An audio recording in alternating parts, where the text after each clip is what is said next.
हिंदी में यूपीएससी की तैयारी से संबंधित प्रोग्राम्स को देखने के लिए सब्सक्राइब करें स्टडी IQ-IAS हिंदी। नमस्कार, मैं ओम द्विवेदी स्वागत करता हूं आपका स्टडी IQ-IAS हिंदी के इस प्लेटफॉर्म पे और स्वागत है आपका हमारी MCQ सीरीज जिसका नाम है मिशन IAS प्री 2024। आपको पता है कि इस सीरीज में हम कुछ क्वेश्चंस आपके सामने रखेंगे, आप उनको सॉल्व करेंगे और इस सीरीज के माध्यम से आप जान सकते हैं कि आपकी जो प्रिपरेशन का लेवल है वो क्या है। तो बिना किसी देरी के शुरू करते हैं और पहला क्वेश्चन देख लेते हैं। निम्नलिखित कथनों पर विचार करें। देखिए, बौद्ध और जैन धर्म है जो उसके जो ग्रंथ है उसमें कहा जा रहा है कि 16 महाजनपद हैं जो उनको सूचीबद्ध किया गया है। ठीक है, 16 महाजनपदों को सूचीबद्ध किया गया है। दूसरा देखिए, दूसरा स्टेटमेंट में कहा जा रहा है कि सभी महाजनपदों में गणतंत्रात्मक जो व्यवस्था है वो मौजूद थी। ठीक है, वो व्यवस्था मौजूद थी और सभी महाजनपद उत्तर और पूर्वी भारत में अवस्थित थे। बताइए इनमें से कितने कथन सत्य हैं। पहला एक सही है, दो कथन सही हैं, तीनों सही हैं या फिर सारे गलत हैं, बताएं। देखिए, बौद्ध और जैन ग्रंथ की अगर आप बात करेंगे तो 16 महाजनपदों की बात करता है, उसको सूचीबद्ध किया गया है, ये बात बिल्कुल सही है। ठीक है, कौन कौन से हैं, कहां कहां पर है, तो देखिए आपको अंगुत्तर निकाय पता होगा। ठीक है, अंगुत्तर निकाय, अंगुत्तर निकाय। इसके अलावा आपका महावस्तु, महावस्तु।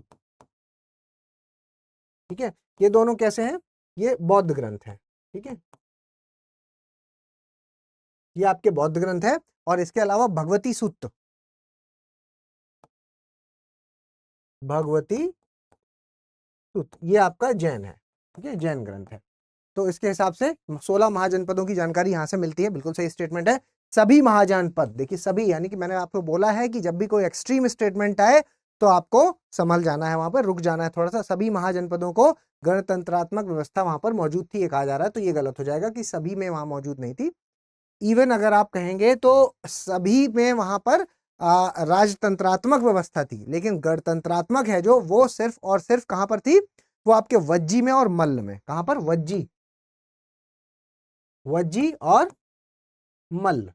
ठीक है, वज्जी और मल्ल में है जो वो गणतंत्रात्मक थी और उसके अलावा बाकी सब में राजतंत्रात्मक। ठीक, इसके अलावा सभी महाजनपद उत्तर और पूर्व में स्थित थे, तो ये वाला स्टेटमेंट भी गलत हो जाएगा क्योंकि यहां कह रहा है कि सबके बारे में बोल रहा है, जो कि गलत है। देखिए, आपका सदर्न इंडिया वाला भी आपको याद रखना है, अस्मक करके है एक, अस्मक। ठीक है, अस्मक है जो वो कहां है, साउथ इंडिया में है, याद रखना है आपको। और इसके अलावा अगर आप वेस्ट की बात करेंगे तो कौन सा है, वेस्ट में, वेस्ट में यानी कि पश्चिम में आपका मत्स्य, मत्स्य। ठीक है, ये आपका वेस्ट में यानी कि पश्चिम में है। ठीक है, तो दो गलत है, एक सही है, आंसर ए हो जाएगा। अगला देखें, अगला है निम्नलिखित कथनों पर विचार करें। अष्टांगिक मार्ग जैन धर्म में मानव दुखों को दूर करने के लिए 8 सूत्री मार्ग है, पहली बात। दूसरा कह रहे हैं कि जैन धर्म में मंदिरों की स्थापना के लिए बसादी शब्द का इस्तेमाल किया जाता था। ठीक है, बताएं इनमें से कौन सा कथन सत्य है। केवल एक, केवल दो, दोनों सही हैं या फिर कोई भी सही नहीं है। देखिए, अष्टांगिक मार्ग है जो वो मानव दुखों को दूर करने के लिए है, बिल्कुल सही है, लेकिन ये जैन धर्म का नहीं है, ये बुद्ध धर्म, बौद्ध धर्म का है। ठीक है, बौद्ध धर्म का, तो ये वाला गलत हुआ। और जैन धर्म में मंदिरों की स्थापना के लिए बसादी शब्द का इस्तेमाल होता था, ये वाला सही है। ठीक है, ये वाला सही है, तो यहां पर बी आंसर हो जाएगा, एक सही और एक गलत। अगला देखें, निम्नलिखित कथनों पर विचार करें। शेख सलीम चिश्ती के मकबरे को जहांगीर ने फतेहपुर सीकरी में बनवाया। बुलंद दरवाजे का निर्माण अकबर द्वारा सिंध विजय के उपलक्ष्य में करवाया गया और उत्तर पश्चिम में नियंत्रण मजबूत करने के लिए अकबर ने राजधानी को लाहौर स्थानांतरित किया। बताइए, बताइए जल्दी, कितने स्टेटमेंट सही हैं, एक सही है, दो सही है, तीनों सही है या फिर चार तीनों गलत है। देखिए, पहले की अगर आप बात करेंगे तो शेख सलीम चिश्ती, ठीक है, शेख सलीम चिश्ती हैं जो उनके मकबरे को फतेहपुर सीकरी में बनवाया गया, बात बिल्कुल सही है, लेकिन जहांगीर नहीं, अकबर के द्वारा। ठीक है, अकबर के द्वारा, इसलिए ये स्टेटमेंट गलत हुआ। आगे बढ़ते हैं। बुलंद दरवाजे का निर्माण अकबर द्वारा सिंध विजय के उपलक्ष्य में करवाया गया। देखिए, अकबर द्वारा करवाया गया, बिल्कुल सही बात है, लेकिन सिंध विजय नहीं, ये आपका गुजरात विजय है। ठीक है, गुजरात विजय। तीसरा देखिए, उत्तर पश्चिम में नियंत्रण को मजबूत करने के लिए, उत्तर पश्चिम में नियंत्रण को मजबूत करने के लिए अकबर ने राजधानी को कहां, लाहौर ट्रांसफर किया था, बिल्कुल सही बात है। और वहां पर एक लंबा समय बिताया, लगभग 13 साल, ठीक है, लगभग वहां पर 13 साल हैं जो वो बिताए और उसको मजबूत किया, ठीक है, वहां पर उसको एक एस्टेब्लिश पोजीशन पे लाके दिया, किसने, अकबर ने। तो यहाँ पर कितने, 2 गलत 1 सही, आंसर कितना हो जाएगा, ए हो जाएगा इसका, ठीक है। अगला बताइए, मराठे, ठीक है, मराठों से संबंधित निम्नलिखित कथनों पर विचार करें। मराठों से संबंधित देखिए, किसी तीसरी शक्ति के आक्रमण के खिलाफ सुरक्षा प्रदान करने के लिए प्रतिकार के रूप में सरदेशमुखी नामक कर है जो, टैक्स है जो, वो आरोपित किया जाता था। दूसरा है, शिवाजी ने 10% अतिरिक्त कर की मांग की जिसे चौथ के रूप में जाना जाता था। बताइए इनमें से कौन सा कथन सत्य है, पहला सही है, दूसरा सही है, बताइए, या फिर दोनों सही है या दोनों गलत है, बताइए। देखिए पहला स्टेटमेंट की अगर आप बात करेंगे तो पहला स्टेटमेंट आपका कह रहा है कि किसी तीसरी शक्ति के आक्रमण से, मतलब यहां पर एक ये सैन्य सुरक्षा की बात हो रही है, ठीक है, कि सैन्य सुरक्षा प्रोवाइड कराने के लिए कि बाहरी कोई आपका आक्रमण ना करे, तो उसके लिए क्या है, 25% तक टैक्स लिया जाता था। और उस टैक्स का नाम था जो, मतलब किसका 25%, राजस्व का, टोटल राजस्व का 25%, ठीक है, तक टैक्स लिया जाता था और उसका नाम क्या था, उसका नाम था चौथ, ठीक है। यहां पर कह रहे हैं सरदेशमुखी, तो ये गलत हो गया। और शिवाजी ने अपने आप को क्या है कि वंशानुगत वहां का सरदेशमुख घोषित किया था, ठीक है, वहां का सरदेशमुख घोषित किया था, और जिसके लिए उन्होंने कहा था कि इसके लिए आपको 10% एक्स्ट्रा टैक्स है जो वो देना पड़ेगा। तो ये यहाँ पर चौथ नहीं था, ये था सरदेशमुखी, ठीक, तो दोनों ही गलत हो गए, आंसर हो जाएगा यहाँ पर डी, ठीक है, दोनों ही गलत है। आगे बढ़ते हैं, निम्नलिखित फसलों पर विचार करें। देखिए ज्वार, सोयाबीन और मूंगफली, ठीक है, उपर्युक्त में से कितनी फसलें हैं जो वो आपकी वर्षा आधारित फसल है, ठीक है, वर्षा आधारित फसल कितनी है बताएं, केवल 1, 2, तीनों या फिर कोई भी नहीं। ज्वार, सोयाबीन और मूंगफली, बताइए, वर्षा आधारित। देखिए यहां पर आप देखेंगे तो वर्षा आधारित मतलब किसके बारे में बात करें, खरीफ क्रॉप्स की बात हो रही है ना, खरीफ फसल की बात हो रही है। और खरीफ का जो टाइम पीरियड होता है वो क्या होता है, जुलाई में इसको बोया जाता है और अक्टूबर में इसको काटा जाता है, और फिर उसके बाद रबी है जो वो सर्दी की फसल, हमने अभी कुछ दिन पहले डिस्कस किया था, 1 या 2 दिन पहले, कि एमएसपी घोषित किया गया रबी की फसलों पर, है ना, तो वो सर्दी की फसलें अक्टूबर में बोई जाएंगी और जाकर के मार्च अप्रैल में कटेगी, ठीक। तो ध्यान रखिएगा, यहाँ पर खरीफ के बारे में पूछ रहे हैं। और बरसात में देखेंगे तो ज्वार, सोयाबीन, मूंगफली, तिल हो गया, ये सारी है जो, चावल हो गया, ये सब क्या है, ये खरीफ की क्रॉप्स हैं। तो यहां पर सी आंसर हो जाएगा, तीनों ही यहां पर खरीफ क्रॉप्स हैं, ठीक है। अगला देखिए, पृथ्वी की आंतरिक संरचना से संबंधित निम्नलिखित कथनों पर विचार करें।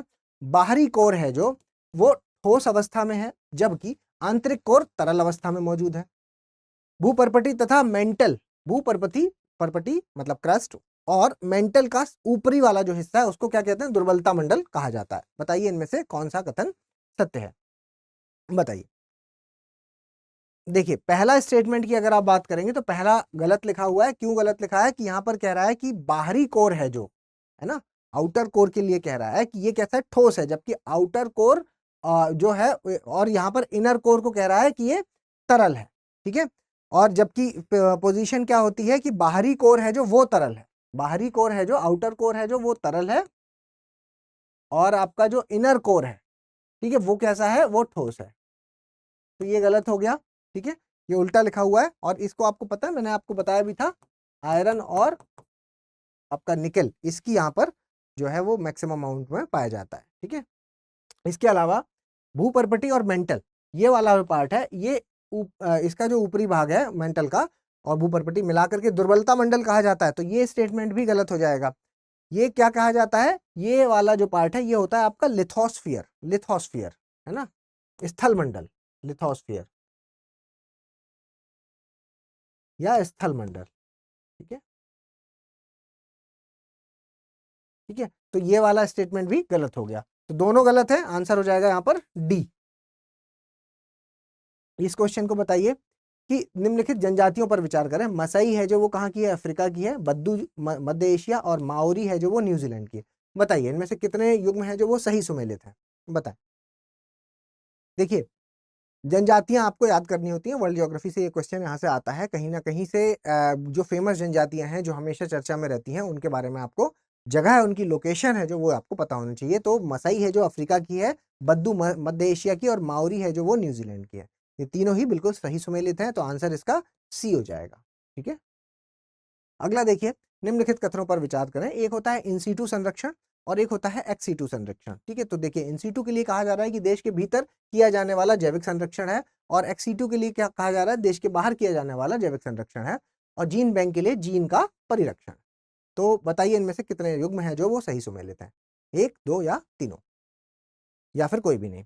तो देखिए पहले और दूसरे की अगर आप बात करेंगे तो दोनों गलत है, क्योंकि इन सीटू संरक्षण का मतलब है वो उसके प्राकृतिक जो उसकी नेचुरल एनवायरनमेंट है, ठीक है, वहां पर अगर उसका संरक्षण हो रहा है, जैसे नेशनल पार्क बना दिया आपने, बायोस्फीयर रिजर्व बना दिया, वाइल्ड लाइफ सेंचुरी बना दी, तो वहां पर अगर हो रहा है तब तो फिर वो इन सीटू के अंतर्गत आएगा। लेकिन अगर मान लीजिए कि कोई ऐसी कंडीशन है कि उसकी संख्या कम हो रही है, तो आप उसको कहीं दूसरी जगह पे जू वगैरह में ले गए, बोटेनिकल गार्डन में अगर पौधा है तो वहां बोटेनिकल गार्डन्स में ले गए, वहां पर जाके अगर प्रिजर्व करा आपने, है ना, लेके दूसरी जगह पर वहां प्रिजर्व किया, तो फिर वो एक्सी2 में आ जाएगा।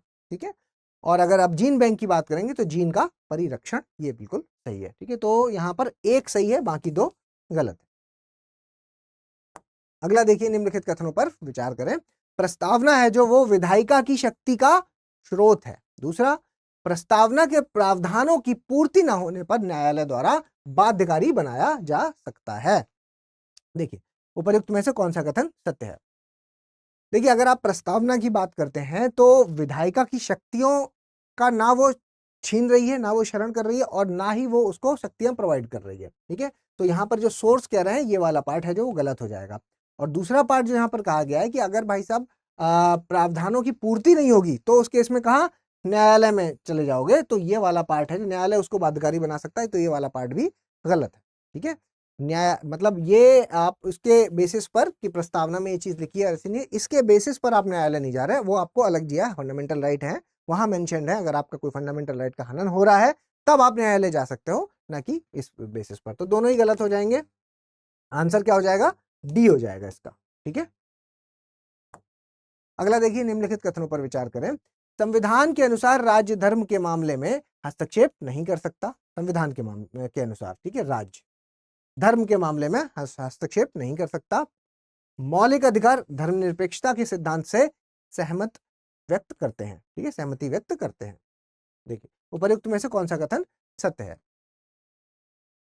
बताइए।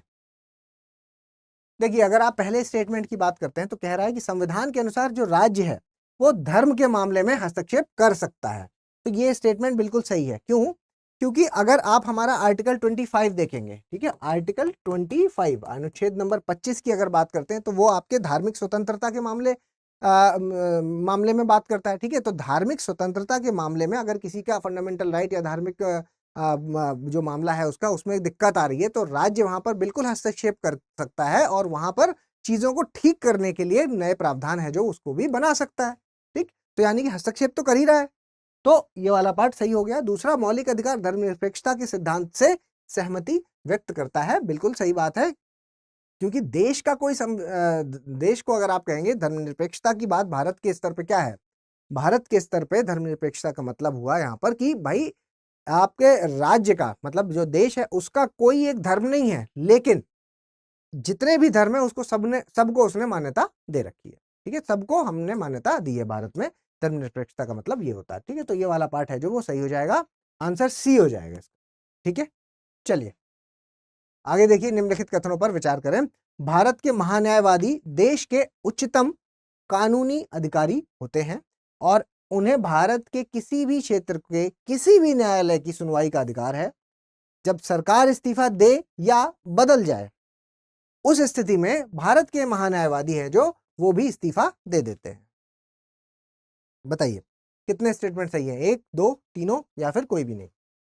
देखिए पहले की अगर आप बात करेंगे तो भारत के जो महान्यायवादी हैं, अटॉर्नी जनरल ऑफ इंडिया हैं जो, वो देश के उच्चतम कानूनी अधिकारी होते हैं, बिल्कुल सही बात है। कहाँ है मेंशन्ड इनका, अनुच्छेद नंबर 76 में मेंशन्ड है। ठीक है, अनुच्छेद नंबर 76 में इनके बारे में जानकारी दी गई है, और उन्हें भारत के किसी भी क्षेत्र या क्षेत्र का कोई भी न्यायालय हो वहां पर वो सुनवाई करने का अधिकार रखते हैं। ठीक है, और जब वो इस्तीफा दे दें, तो वैसे तो इनकी नियुक्ति राष्ट्रपति के द्वारा होती है, ठीक है, और ये अगर त्यागपत्र देना चाहते हैं तो भी राष्ट्रपति को ही त्यागपत्र देते हैं। लेकिन अगर क्योंकि ये जो है वो सरकार के कहने पर, सरकार की काउंसिल ऑफ मिनिस्टर के कहने पर ही नियुक्त किए जाते हैं राष्ट्रपति के द्वारा, तो जनरली ये ट्रेंड है कि जब वो सरकार हटती है तो ये भी अपना इस्तीफा दे देते हैं, ठीक है। तो तीनों ही सही है, आंसर क्या हो जाएगा? सी हो जाएगा। अगला देखिए, निम्नलिखित कथनों पर विचार करें। प्लीज सेशन को शेयर कर दीजिएगा, अगर पसंद आ रहा है तो प्लीज लाइक करें और सेशन को शेयर करते रहें।